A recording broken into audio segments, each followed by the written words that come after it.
I am so excited to be bringing you Hagar today in the Women of Genesis. We're going to take a pause from Sarah and revisit her in our next devotion, but today we're going to talk about Hagar.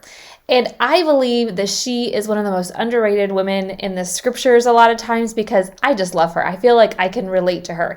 Have you ever felt like you are just not the main character of God's plan and the way he is moving in the world, and you're just kind of like some subplot that maybe he'll move or he'll talk to on occasion, but really the main characters, you look at the pastors or the leaders or the people that guide you closer to the Lord, and you hear all their God stories and you're like, Lord, they're like your Sarah. They're like the people who are the main character that you work in their life. I'm like the Hagar. I'm just somebody who's a product of their decisions, and maybe on occasion I'll meet you or I'll get to know you.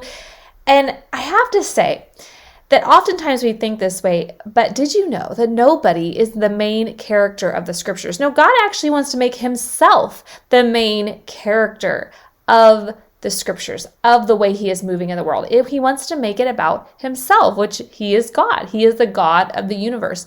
But when we put him as the main character, all of a sudden we also get to see him more, and we may feel like we are part of that story. When we put him as the main character, we get drawn up with him and we feel like we are also a main part.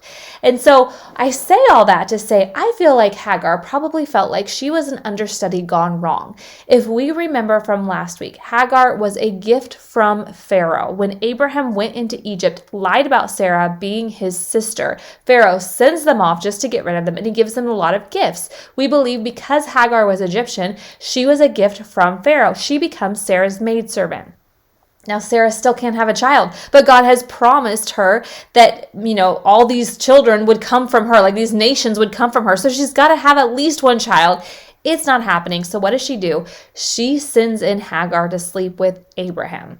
Surprise, surprise, Hagar gets pregnant. And then what happens between women? Well, we see that there's a rift between Sarah and Hagar. Sarah deals harshly with Hagar, and Hagar goes running off into the wilderness. And I can understand why this woman probably thought, I am an understudy gone wrong. I am the result of Sarah's mistrust in the Lord by her trying to take matters into her own hands. Here I stand.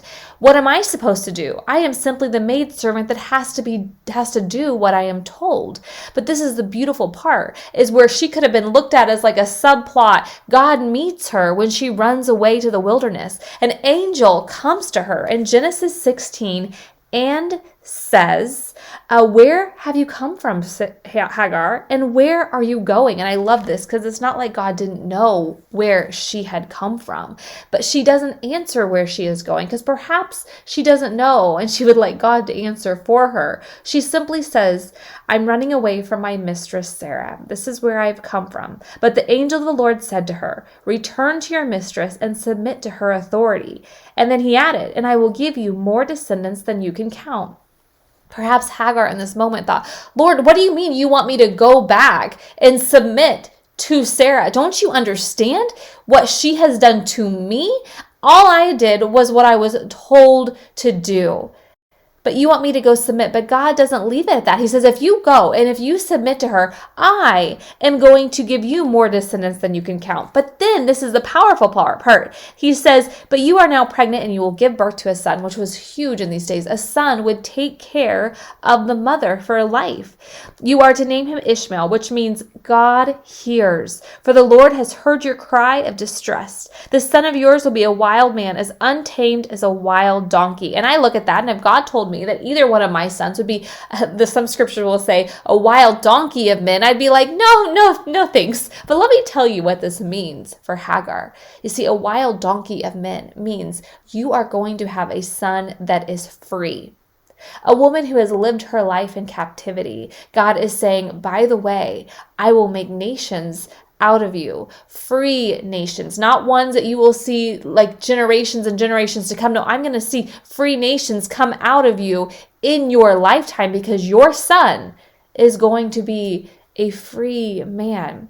You see, freedom to Hagar, a son to Hagar, is going to be one of the best gifts that God could ever give her. See, that's why she next says, oh, you are the God who sees me, she said. I have truly seen the one who sees me. She calls him next her Elroy. In Hebrew, that means the God who sees me. I have seen the God who sees me. You see, sometimes we think from the quiet of our rooms when we go and we escape and we cry at the things of our heart's longing that we want, and we just think, I'm just hidden from the Lord. I want you to know today that the God of the universe sees you. You're Elroy. He'll chase you into the wilderness if need be, because you are not alone. You are not a subplot. You are not an understudy gone wrong. No, God will pursue you, for the God of the universe sees you. And the best gift I can give you today is that your Elroy is pursuing you. He hears the cries of your heart. They do not fall on deaf ears. And just so you know, she had to submit to God for that all to happen. She had to walk back into Sarah's camp. And so there may be some things that God is asking us to do so the blessings can flow, but I encourage us to do that because you are seen, you are heard. Your Elroy is always fighting for you.